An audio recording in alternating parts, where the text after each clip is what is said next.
Assalamualaikum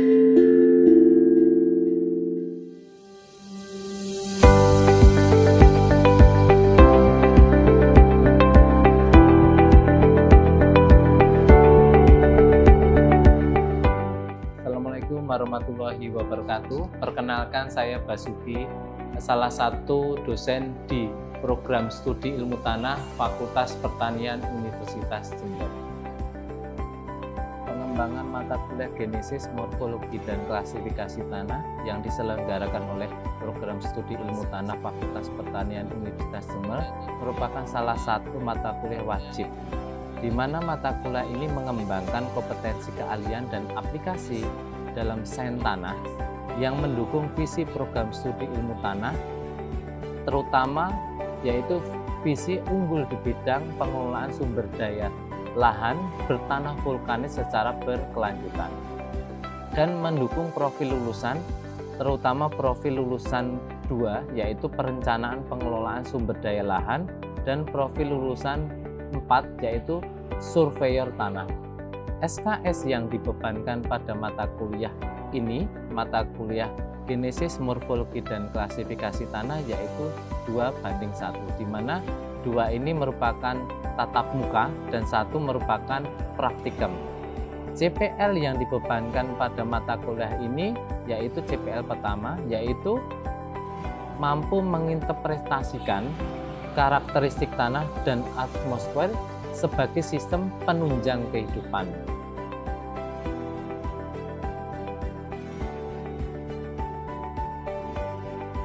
CPMK ini menurunkan 3 CPMK, di mana CPMK pertama yaitu mahasiswa memahami pentingnya konsep dasar genesis tanah dan definisi, nilai manfaat, dan cabang pedogenesis dan klasifikasi tanah.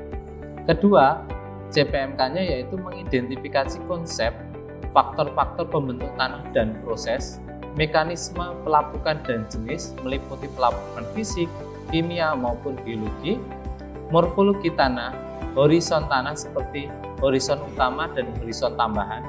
Selain itu, proses genesis tanah dan diferensiasi profil serta horizon diagnosis. CPMK ketiga yaitu menguasai sistem klasifikasi tanah, sistem USDA, sistem klasifikasi tanah FAO UNESCO, dan sistem klasifikasi tanah nasional Indonesia. Sehingga dalam kegiatan perkuliahan dibagi menjadi beberapa pertemuan, yaitu pertemuan 16 pertemuan. Di dalam pertemuan tersebut dibahas terkait dengan pokok bahasa mengenai pendahuluan, terutama pengertian konsep dasar genesis dan definisi. Kedua, yaitu faktor-faktor pembentuk tanah dan proses. Ketiga, mekanisme pelapukan dan jenis meliputi pelapukan fisik, kimia maupun biologi. Keempat, morfologi tanah. Kelima, horizon tanah meliputi horizon utama dan horizon tambahan. Selanjutnya, ketujuh yaitu proses genesis tanah dan diferensiasi profil. Ke-8 itu ada horizon diagnostik, terutama epipedon dan endopedon. Ke-9 sistem klasifikasi tanah USDA. Ke-10 sistem klasifikasi tanah FAO UNESCO, dan yang terakhir adalah sistem klasifikasi tanah nasional.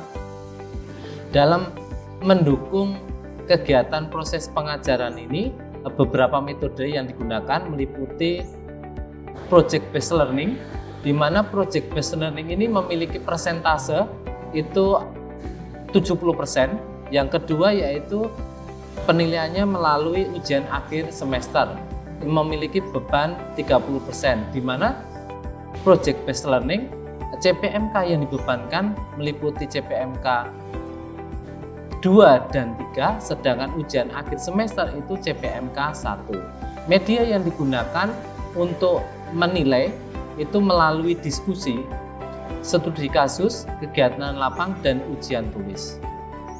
Sedangkan beberapa pustaka yang digunakan dalam mendukung perkuliahan ini ada beberapa, diantaranya yaitu karangan Subarjo dan kawan-kawan, yaitu terkait dengan petunjuk teknis klasifikasi tanah nasional, Balai Besar Penelitian dan Pengembangan Sumber Daya Lahan Pertanian, Yang kedua yaitu adalah Soil Survey Staff 2014 dan pustaka pendukung, meliputi adalah jurnal penelitian dan beberapa lahan-lahan eksplorasi seperti itu. Untuk mendukung kegiatan ini atau perkuliahan ini digunakan media pembelajaran, meliputi ada software yang digunakan yaitu Microsoft Office, ada ArcGIS, ada Quantum GIS, dan ada software yang lain yang digunakan untuk mendukung kegiatan proses pembelajaran ini. Yang kedua yaitu media pembelajaran kedua yang digunakan yaitu hardware. Hardware itu ada laptop, ada LCD, dan ada media laboratorium yang lain seperti itu.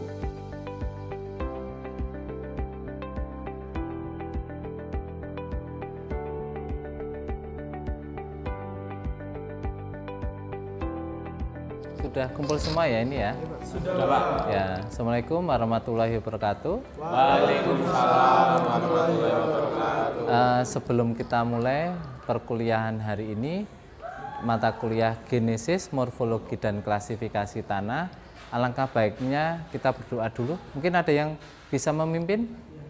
Oke. Baik, sebelum kita memulai belajar hari ini, semoga pembelajaran hari ini dapat mendengarkan, berdoa sesuai agama dan keyakinan masing-masing. Berdoa dan juga.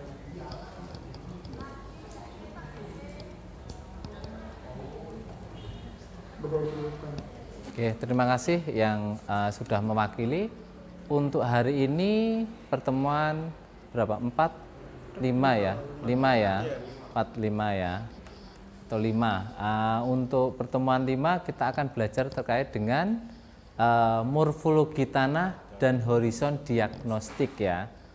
Kenapa ini penting? Karena ini memang salah satu bagian utama kalau kita mau mengklasifikasikan tanah ya. Klasifikasi tanah yang akan kita pelajari setelah pertemuan ini ada 3 sistem yang dianut di kita seperti itu yang biasanya kita gunakan, yaitu klasifikasi tanah USDA, klasifikasi tanah FAO, dan klasifikasi tanah sistem nasional seperti itu. Nah, tujuan atau kompetensi yang dasar yang diharapkan dalam perkuliahan ini, perkuliahan hari ini, harapannya teman-teman harus mampu menjelaskan ya, mampu menjelaskan apa itu pengertian morfologi tanah.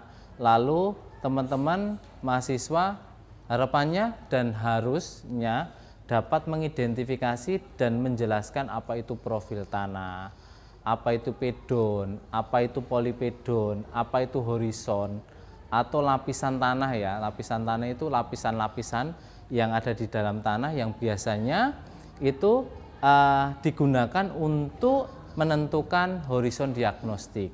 Nah, dari horizon diagnostik itu kita mampu mengkarakteristikkan pencirinya, penciri tanah seperti itu.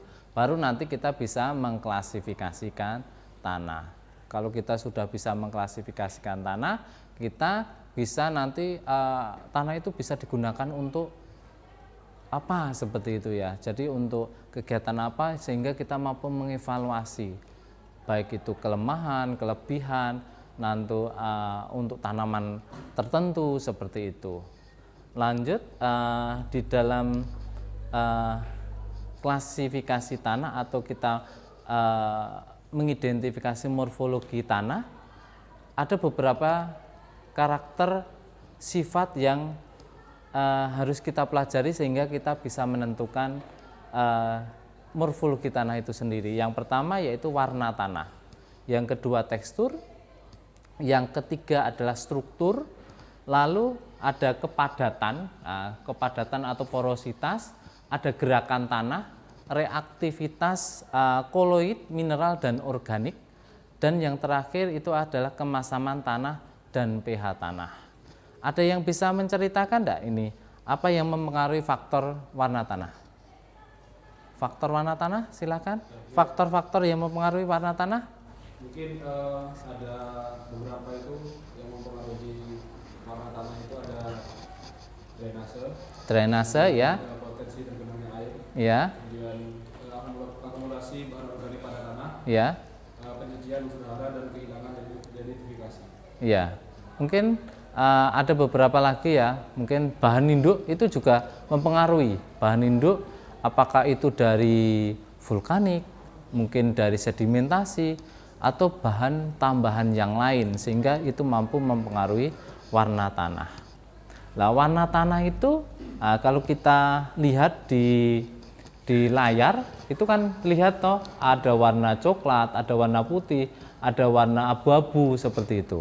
Nah, kalau ini ada contoh, ini ada contoh, ini ada contoh warna tanah. Nah, ini warna tanahnya kalau kita lihat secara kasat mata, warnanya apa ini? Lebih ke merah. Merah ya, nah, lebih ke merah. Tetapi kalau kita di dalam warna tanah itu tidak boleh kita langsung ini merah seperti itu kan, tetapi lebih ada namanya warna tanah itu sendiri.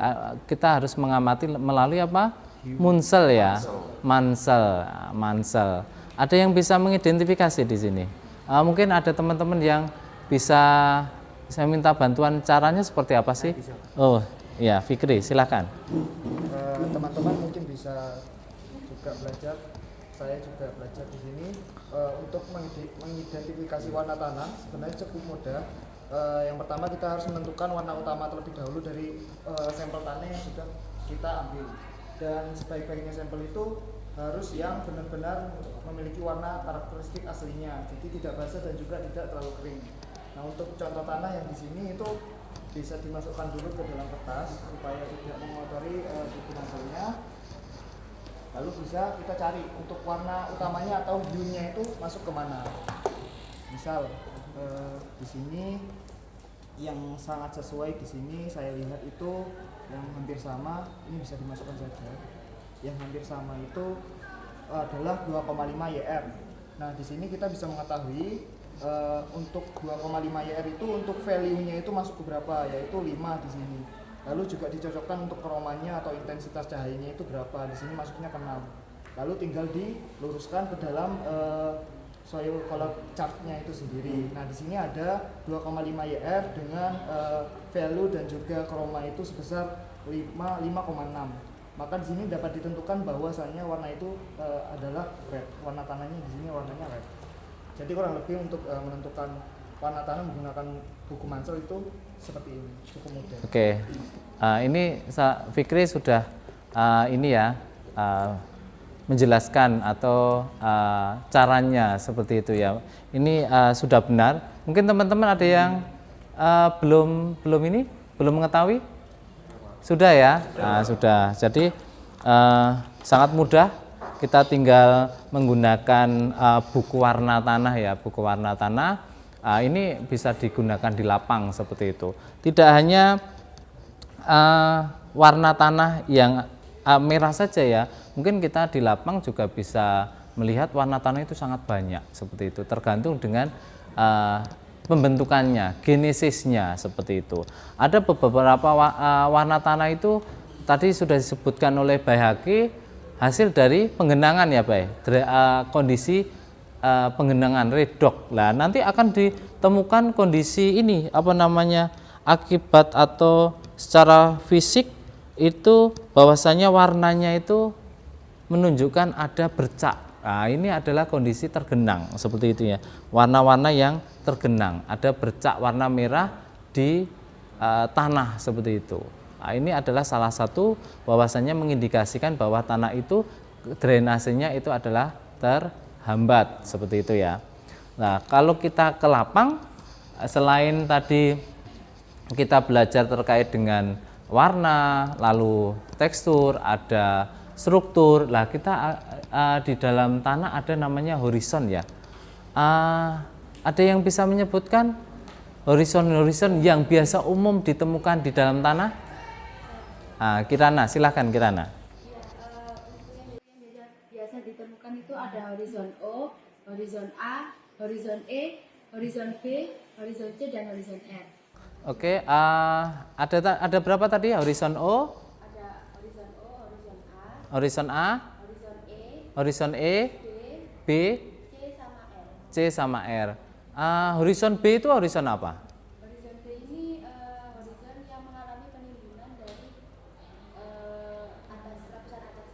Oke, horizon yang mengalami penimbunan atau horizon, jadi ada namanya di dalam tanah itu proses ya, proses karena eluviasi, ada iluviasi seperti itu ya. Jadi proses eluviasi adalah proses pencucian. Jadi dia mengalami kehilangan seperti itu, atau mineralnya itu pindah ke bagian bawah karena pengaruh salah satunya adalah air ya, air. Jadi dia lalu tertimbun di dalam lapisan yang lebih bawah atau horizon B, sehingga disebut horizon iluviasi. Beda ya, E sama I ya, iluviasi atau horizon pengendapan seperti itu. Nah, kalau kita melihat lagi di secara topografi ya, topografi itu kalau di lapang mungkin bisa melihat bahwasanya ini ada yang wilayah dataran tinggi ya, ada yang lereng, ada yang bagian lembah. Nah, ini kalau kita lihat di lapang, horizonnya mesti akan berbeda susunannya. Simbolnya juga akan berbeda, simbol tambahannya. Kalau horizon paling tinggi atau bagian puncak biasanya ditemukan kalau di lapang biasanya ada horizon A, ada horizon B, ada horizon C. Di situ ada tambahan, ada T di belakang. Ini menunjukkan apa? T itu adalah menunjukkan bahwasannya horizon B yang mengalami sudah ada perkembangan. Apa? T itu menunjukkan kondisi penimbunan liat, argilik seperti itu ya. Lalu ada bagian yang lereng itu ada horizon A, ada B, ada C, tetapi B-nya ada tambahan W-nya. Nah, ini adalah mengalami perkembangan yang sedikit menurut Lanang ya. Di sini bisa menunjukkan bahwasanya ada perubahan warna saja, tetapi belum penimbunan liatnya belum ada perbedaan seperti itu, sehingga bisa dua lokasi puncak dan lereng ini akan jenis tanahnya mesti akan berbeda. Kalau yang puncak ada BT ini mesti secara nanti kalau kita belajar terkait Urdu berdasarkan klasifikasi USDA, jenis tanahnya adalah menuju ke alfisol sama ultisol ya. Lalu yang bagian lereng itu ada simbol W, berarti masih berkembang. Atau kalau di klasifikasi tanah USDA biasanya klasifikasinya adalah inceptisol seperti itu. Baru nanti di bagian lembah karena kondisinya mungkin lembah itu biasanya banyak yang datang kan, banyak yang pengendapan, baik itu material dari atas, ada air hujan, ada air yang run off seperti itu, maka simbolnya sudah berbeda. Ada tambahan G-nya. Nah, bisa G itu adalah di A atau B atau C. Ini adalah mengindikasi kondisi gleisasi seperti itu, seperti yang saya ceritakan tadi. Mesti ada, kalau kita membuat profil biasanya ada bercak-bercak warna merah atau biasanya ada abu-abu. Nah, ada kondisi gleisasi. Lebih jelasnya terkait dengan ini namanya sebetulnya toposekuen ya. Toposekuen terkait dengan perkembangan tanah ya, perkembangan tanah.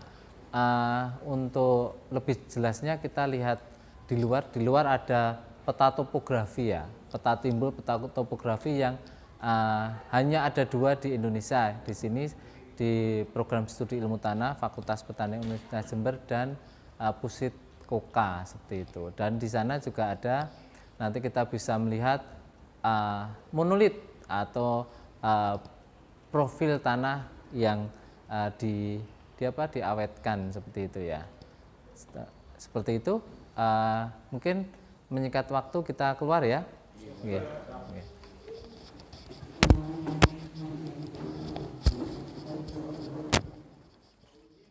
Nah, ini adalah peta topografi ya, peta topografi, peta timbul, bahwasanya tanah yang terbentuk di setiap wilayah itu juga tergantung oleh yang pertama adalah ada apa? Bahan induk. Bahan induk itu bahan induk yang di Besuki Raya, wilayah Besuki Raya itu adalah yang paling utama mempengaruhi adalah apa? Batuan beku ya, batuan beku yang berasal dari kegiatan vulkanik. Di Besuki Raya itu ada beberapa gunung aktif ya. Ini apa? Gunung apa ini? Yang di perbatasan antara Jember, lalu Banyuwangi, masa Argapura ini? Raung ya. Nah, ini Gunung Raung, ada gunung apa? Api Ijen ya. Lalu di sebelah utara selatan atau utara ini? Di sini. Utara ya, utara Jember gunung apa tadi udah disebutkan? Argopuro. Jadi dari kegiatan vulkanik ini sebelumnya ada sebetulnya Gunung Api Purba ya. Gunung Api Purba itu adalah perbatasan antara Gunung Api Raung dengan Gunung Argopuro. Ini dulu di sini adalah Gunung Api Purba ya. Ini yang sebetulnya yang paling utama dalam membentuk bahan induk utama dalam jenis-jenis tanah yang terbentuk di dalam ini Besuki Raya, seperti itu tanah yang terbentuk. Nah, biasanya tanah yang terbentuk juga dipengaruhi oleh topografi ya. Nah, topografi seperti di wilayah-wilayah yang berlereng atau puncak itu biasanya tanah yang terbentuk jenis tanah apa? Andisol ya, andisol. Di sini juga andisol lebih puncak. Nah, tanah yang terbentuk di wilayah ini pesisir, di sana itu yang dekat dengan teman-teman Fikri itu biasanya tanah-tanah yang terbentuk adalah tanah muda atau tanah-tanah yang tadi sudah disebutkan biasanya tanah apa? Inceptisol, ada tanah entisol ya, entisol. Nah, kalau arahnya ke atas biasanya inceptisol masih juga terbentuk seperti itu. Baru nanti di sekitar puncak itu adalah bahan induknya adalah dari abu vulkan. Tanah yang terbentuk apa? Regosol ada. Lalu ada yang warnanya hitam apa? Andisol dari abu vulkan ya. Lalu di Jember itu juga unik ya. Jadi ada vulkanik, juga ada pengaruh dari laut. Maka terbentuklah di sini ada pegunungan Kars sampai pegunungan Kapur ya, sampai ke Banyuwangi ini ya, paling ujung ini ya. Ini hutan apa ini? Masa Baluran, Alas Purwo. Lah, Alas Purwo ini adalah terbentuk dari kegiatan laut atau wilayah Kars ya. Seperti itu. Nah, ini adalah tanah yang terbentuk mesti juga akan berbeda seperti itu. Nah, dari kegiatan perbedaan ini kalau kita ke arah evaluasi lahan, evaluasi kesuburan mesti akan berpengaruh gitu ya. Lalu untuk kegiatan-kegiatan lain kalau kita mengetahui jenis tanah, insya Allah nanti akan mengetahui tindak lanjutnya seperti apa, misalkan untuk evaluasi yang paling cocok untuk tanaman apa. Lalu untuk kesuburan kita akan mengetahui ini rendah, sedang atau tinggi seperti itu. Mungkin seperti itu ya. Oke, untuk kegiatan hari ini mungkin yang kita belajar terkait topografi sudah selesai. Mungkin kita masuk ke ruangan lagi ya. Oke, terima kasih. Monggo. Terima kasih teman-teman yang sudah hadir di pertemuan hari ini. Sebelum kita akhiri, alangkah baiknya kita berdoa ya. Tadi ada berdoa di awal untuk ya biar nanti kegiatan selanjutnya itu juga bermanfaat. Mungkin kita berdoa di akhir juga ya. Mungkin ada yang mewakili juga? Siapa? Oh, lagi. Oke, silakan. Baik, sebelum kita mengambil pembelajaran hari ini, semoga pembelajaran hari ini dapat bermanfaat bagi kita ke depannya. Berdoa dan berdoa.